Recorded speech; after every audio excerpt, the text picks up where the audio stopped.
할렐루야, 할렐루야. 오늘도 하나님께서 큰 복 주실 줄 믿습니다. 우리 옆 사람하고도 인사하고 축복하십시다. 반갑습니다. 사랑합니다. 축복합니다. 잘 오셨습니다. 할렐루야. 우리 옆에 분에게 칭찬 좀 하십시다. 집사님은, 성도님은 좋은 분입니다. 집사님은, 성도님은 마음이 따뜻하십니다. 얼굴을 못 쳐다보는 것 같네. 옆에 보고 자꾸 하다 보면은 이제 이게 익숙해집니다. 집사님은, 성도님은 배려심이 많으십니다.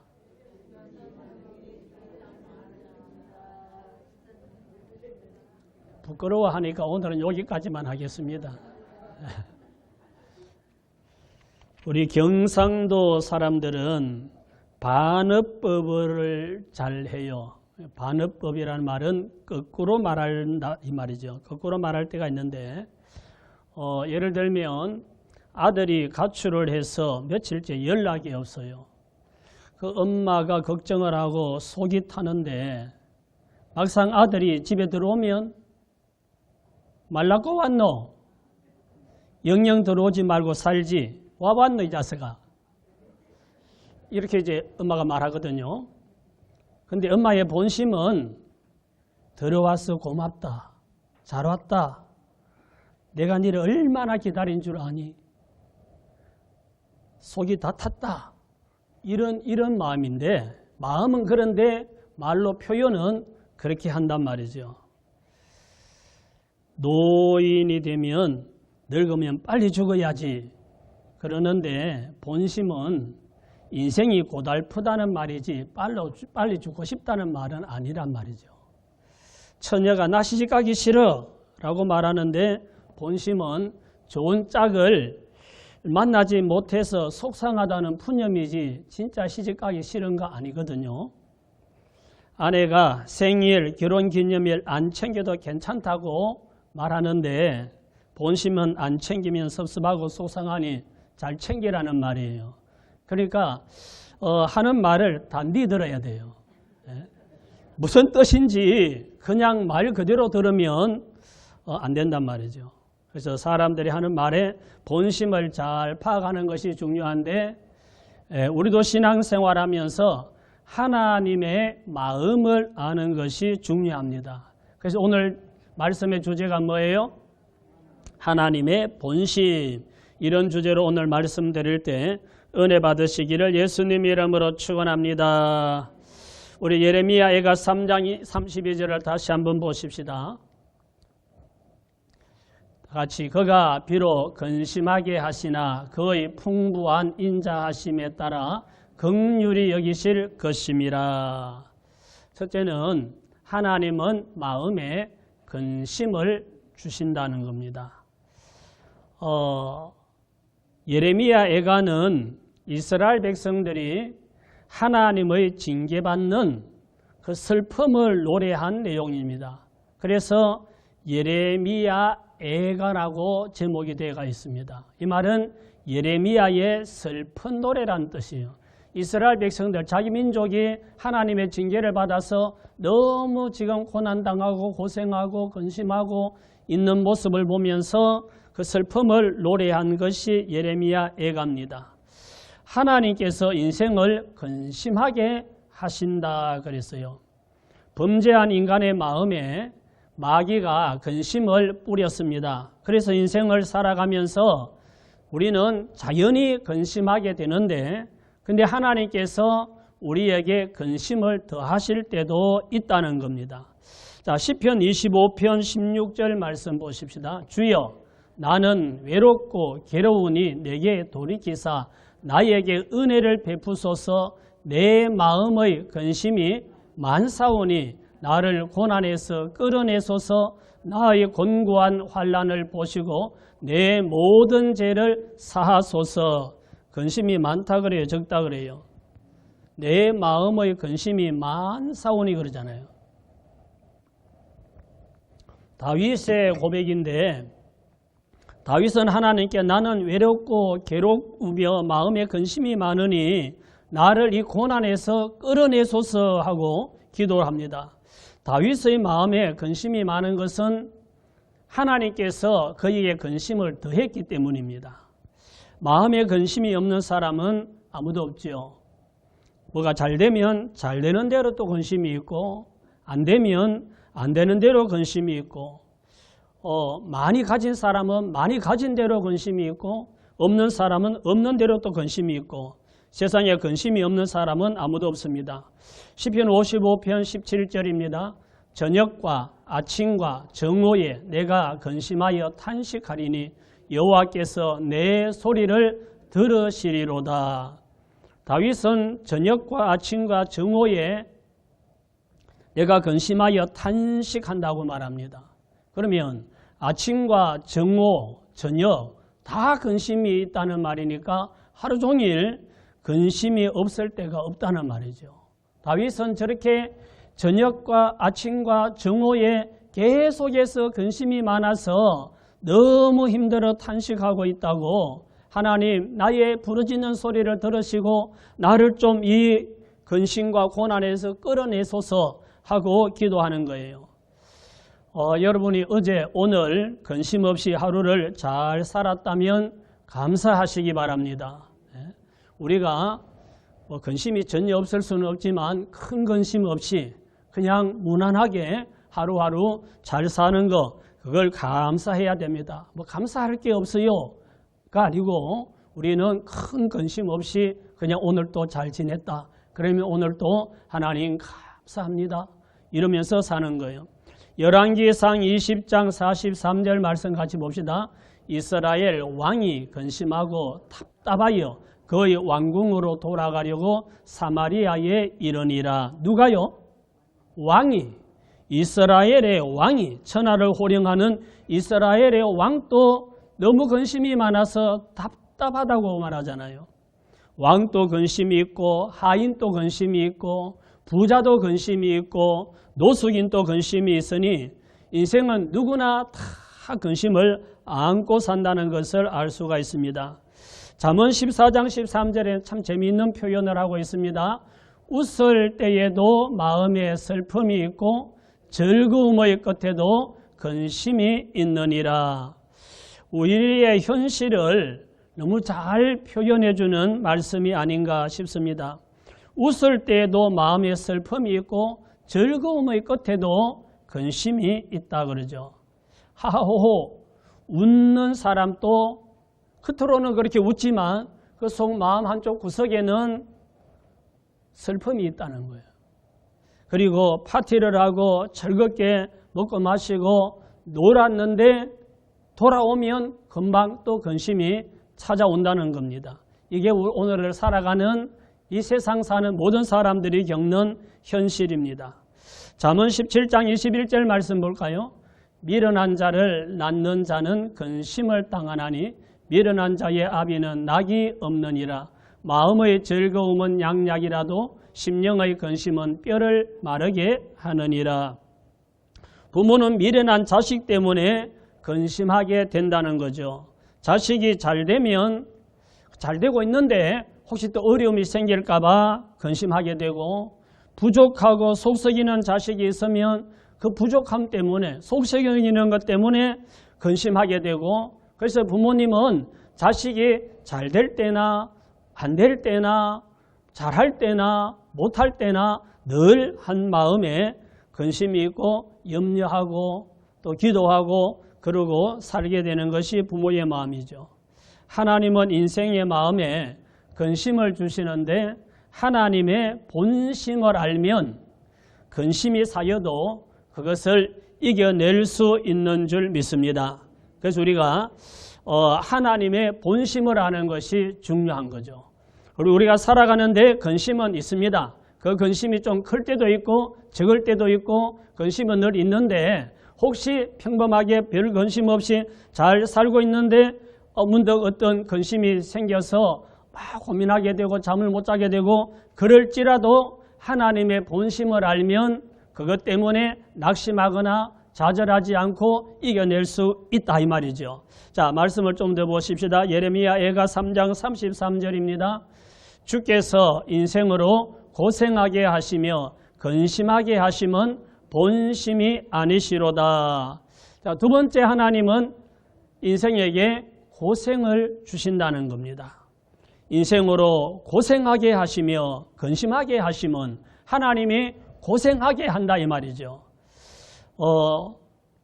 하나님 말씀을 거역하고 범죄한 결과 우리 인간에게 근심과 고생이 찾아왔습니다. 창세기 3장 17절 말씀을 봅니다.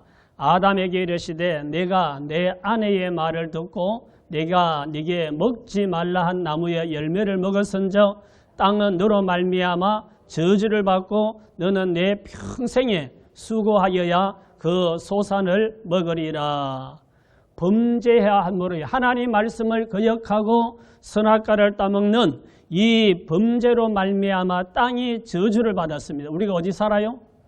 땅에 살고 있는데 우리가 살고 있는 이 땅이 저주를 받았기 때문에 우리에게는 평생에 수고를 해야 먹고 사는데 평생 수고하는 것이 저게 고생이죠. 그래서 너는 평생 땀 흘리며 고생해야 먹고 산다라고 말씀을 했습니다.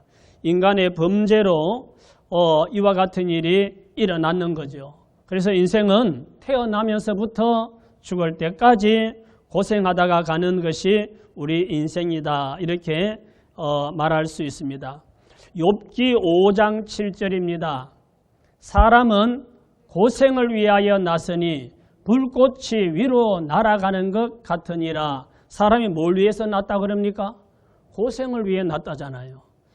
우리의 조상 아담과 하와가 에덴 동산에서 그 태초에서 범죄하고 불순종해서 하나님께서 땅을 저주하셨고 우리 인간에게도 저주의 그림자가 드리워져서 여인은 잉태하고 해산하는 수고를 해야 되고 남편을 사모하게 되고 남자는 평생 땀을 흘리면서 고생해야 먹고 살 수 있도록 되었단 말이죠.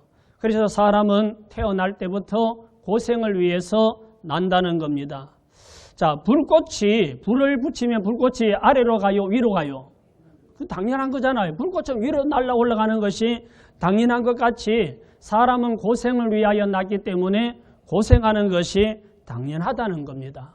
그러니까 사람마다 조금 더 힘들고 좀 덜 힘들고 차이가 있을 뿐이고 어떤 사람은 육체적으로 고생하고 어떤 사람은 정신적으로 고생하고 어떤 사람은 몸을 쓰고 어떤 사람은 머리 쓰고 뭐 조금씩 차이는 있지만 다 수고하고 다 고생하면서 살아가는 겁니다. 많이 가진 사람도 더 가지려고 이 고생의 짐을 내려놓지를 못합니다. 손님이 줄을 서는 이런 잘되는 식당 있잖아요. 뭐 다른 사람들이 볼 때는 저 집에 대박 났다고 뭐 그렇게 말하는데 물론 그 사장님도 대박 나서 기분 좋죠. 그런데 이렇게 손님들이 막 줄을 서는 이런 식당을 경영하는 사장은 새벽부터 일어나서 장 보러 가고 손님 맞이할 장사 준비하고 그러느라고 저녁 늦게까지 일하고 잠도 실컷 못 자고 오는 손님 놓칠까 봐서 하루도 문을 닫지 못하고 그리고 하루 장사하면 기본적으로 매출이 얼마 올라온다는 것을 다 알기 때문에 하루도 못 쉬는 거예요. 그래서 여행도 한번 못 가고 병들어 일을 못할 때까지 그 식당을 지키고 고생하다가 인생 다 가는 겁니다. 야고보서 5장 1절 말씀 보겠습니다. 들으라 부한자들아 너희에게 임할 고생으로 말미암아 울고 통곡하라. 너희 재물은 썩었고 너희 옷은 좀 먹었으며 너희 금과 은은 녹이 슬었으니 이 녹이 너희에게 증거가 되며 불같이 너희 살을 먹으리라. 너희가 말세에 재물을 쌓았도다. 성경은 하나님을 믿지 않고 돈을 모은 부자들에게 경고하기를 너희에게 임할 고생으로 말미암아 울고 통곡하라 그러죠. 이 말씀은 이 세상의 대부분의 부자들에게 하시는 말씀입니다. 많은 사람들이 돈 모으는 재미에 빠져서 신앙생활을 하지 않습니다. 전도하면 시간이 없다, 바쁘다 핑계대면서 믿지 않고 그리고 그 재물만 붙들고 살다가 어느 날 그 재물 때문에 고생할 날이 닥친다는 겁니다. 말씀이 뭐라 그럽니까? 재물은 썩었고 너희 옷은 좀 먹었으며 너희의 금과 은은 녹이 썰었으니 이 녹이 너희에게 증거가 되며 불같이 너희 살을 먹으리라 그러잖아요. 예수 믿지 않고 고생하며 재산 모은 거 그것 때문에 통곡할 날이 오기 때문에 지금 통곡하고 회개하라는 겁니다. 우리 믿는 성도 여러분들은 믿음을 우선으로 지키면서 돈을 벌고 돈을 모으되 그 돈을 값지게 사용해야 마지막에 통곡하지 않는다는 것을 꼭 기억하시기 바랍니다. 돈 버느라고 바쁘다고 시간이 없다고 예배를 등한히 하고 말씀을 듣지 않고 거기에 해가지고 그쪽으로 계속 치우쳐 가다가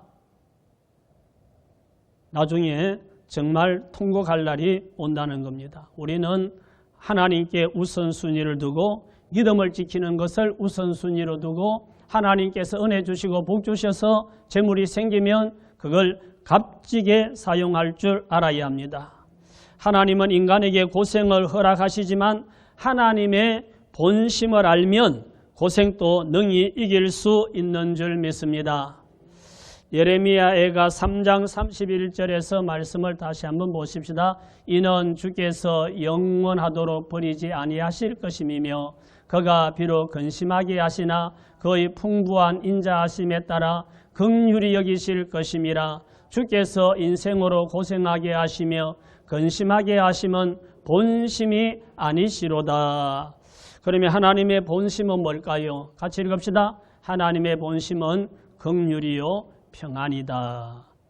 오늘 본문 말씀 앞부분에 보면 이스라엘이 하나님께 징계받는 그런 말씀을 기록하고 있습니다.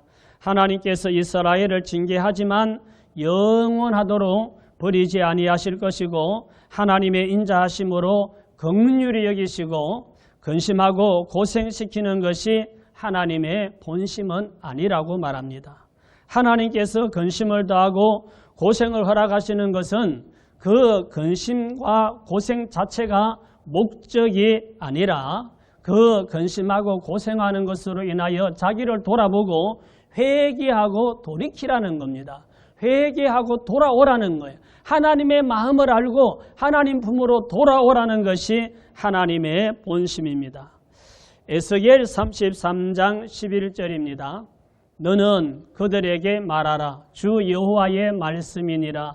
나의 삶을 두고 맹세하노니 나는 악인이 죽는 것을 기뻐하지 아니하고 악인이 그의 길에서 돌이켜 떠나는 것을 기뻐하노라. 이스라엘 족속아 돌이키고 돌이키라. 너희 악한 길에서 떠나라. 어찌 죽고자 하느냐 하셨다 하라. 하나님께서 말씀하고 있잖아요. 악인이라도 죽는 것을 기뻐하지 아니하시고 악한 길에서 돌이켜 사는 것을 하나님은 기뻐하신다. 그러면서 이스라엘을 향하여서 이스라엘아 돌이키고 돌이키라. 너희가 악한 길에서 떠나라. 어찌하여 너희가 계속 악을 행하고 돌이키지 않다가 죽고자 하느냐. 회개하라는 거예요. 하나님은 악인이라도 그냥 악을 행하다가 망하는 걸 기뻐하지 않고 회개하고 돌아와서 사는 것을 하나님이 기뻐하십니다. 하나님께서 내게 고난을 주실지라도 나를 사랑하시고 영원히 버리지 아니하신다는 것을 기억하시기 바랍니다. 혹시 내가 살다가 근심이 생기고 고생하는 일이 있고 힘든 일이 있을지라도 하나님의 본심은 이게 아니야. 하나님은 여전히 나를 사랑하시고 하나님은 나를 버리지 아니하시고 하나님은 나를 긍휼히 여기시고 하나님은 나에게 평안을 주시는 것이 하나님의 본심이야. 그러면 여기서 뭐가 문제일까? 내가 뭐가 잘못됐을까? 자기를 돌아보는 기회로 삼으면 됩니다. 히브리서 12장 7절입니다. 너희가 참음은 징계를 받기 위함이라 하나님이 아들과 같이 너희를 대우하시나니 어찌 아비가 징계하지 않는 아들이 있으리요. 징계는 다 받는 것이거늘 너희에게 없으면 사생자요 친아들이 아니니라. 하나님께서 이스라엘을 징계하시는 것은 이스라엘을 사랑하시기 때문입니다. 하나님께서 우리를 아들과 같이 대우하시기 때문에 징계도 하신다는 거예요. 그래서 때로는 근심도 주시고 고생도 시킨다는 겁니다. 아버지가 징계하지 않은 아들이 없고 아들이면 아버지께 징계받는 것이 당연한데 징계가 없다면 아들이 잘못하는데도 아버지가 회초리를 들지 않고 야단치지 않는다면 그건 친아들이 아니라는 겁니다. 사생자거나 친아들이 아니거나 입양했거나 데려왔거나 주스다 키웠거나 그런 거 아니겠느냐. 어떻게 아버지가 친아버지고 친아들인데 잘못되는 것을 보고도 회초리를 들지 않는 그런 아버지가 있겠느냐. 그러면서 하나님은 너희를 사랑하기 때문에 이스라엘을 사랑하기 때문에 징계한다. 회개하고 돌이키라 이런 말씀이죠. 하나님께서 우리를 친아들로 여기시기 때문에 때로는 근심을 주시기도 하고 고생을 허락하시기도 하는데 빨리 회개하고 돌이키면 하나님께서 용서하시고 품어주십니다. 예레미야 29장 10절입니다. 여호와께서 이와 같이 말씀하시니라. 바벨론에서 70년이 차면 내가 너희를 돌아보고 나의 선한 말을 너희에게 성취하여 너희를 이곳으로 돌아오게 하리라. 여호와의 말씀이니라. 너희를 향한 나의 생각을 내가 안 하니 평안이요 재앙이 아니니라. 너희에게 미래와 희망을 주는 것이니라. 아멘.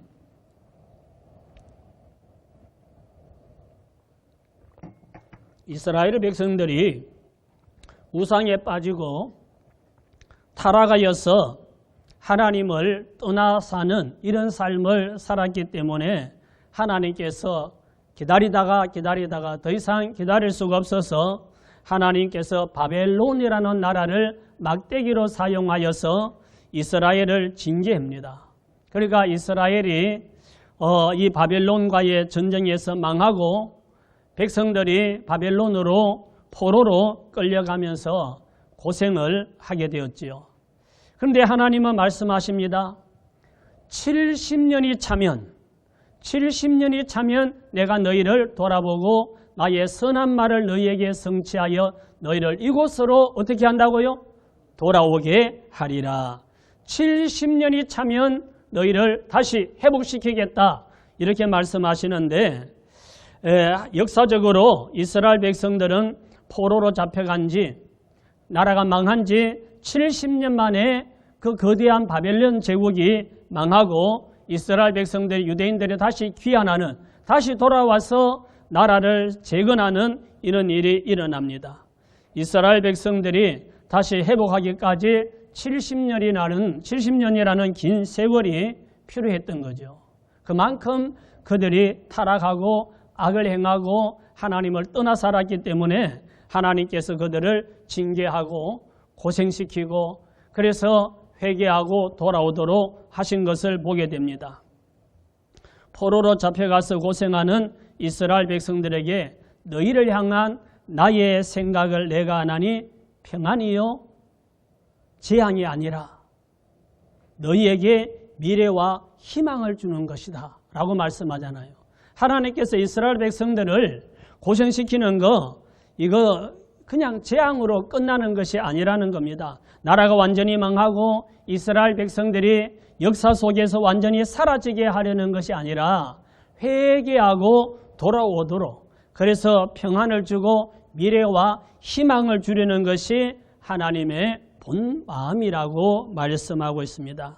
하나님의 본심은 근심하게 하고 고생하고 재앙으로 망하게 하는 것이 아니라 버리지 아니하시고 하나님은 긍휼을 베푸시고 평안을 주시고 미래에 희망을 주시는 것이 하나님의 본심이다. 이스라엘 민족을 향한 것뿐만 아니라 오늘을 사는 우리를 향하는 우리를 대하는 하나님의 마음도 마찬가지입니다. 우리가 살다 보면 근심도 생기고 고생하는 일도 있고 힘들고 어려운 일들을 만나기도 하지만 때로는 하나님께서 내가 잘못해서 그럴 수도 있지만 하나님께서 때로는 그런 것을 허락하실 때도 있는데 그러나 그것은 하나님께서 우리를 망하게 하려는 것이 아니라 하나님은 우리를 사랑하시기 때문에 우리가 바로 살아가게 하려고 우리를 복받게 하려고 하나님은 우리에게 평강을 주시고 영원한 생명을 주시기 위해서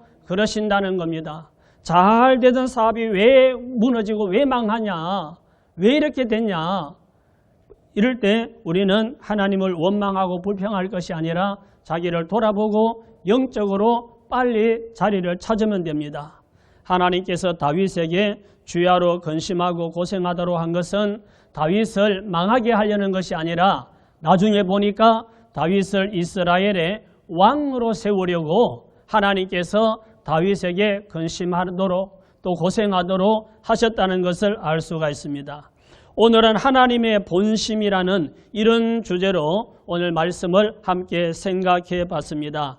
자, 말씀을 정리합니다. 첫째, 하나님의 본심은 하나님은 마음에 근심을 주시는데 이것이 하나님의 본심은 아닙니다. 하나님은 인생에 고생을 주시는데 이것도 하나님의 본심은 아닙니다. 하나님의 본심은 긍휼이요 평안이다. 우리를 긍휼히 여기시고 우리에게 평안을 주시고 미래에 희망을 주는 것이 하나님의 본심입니다.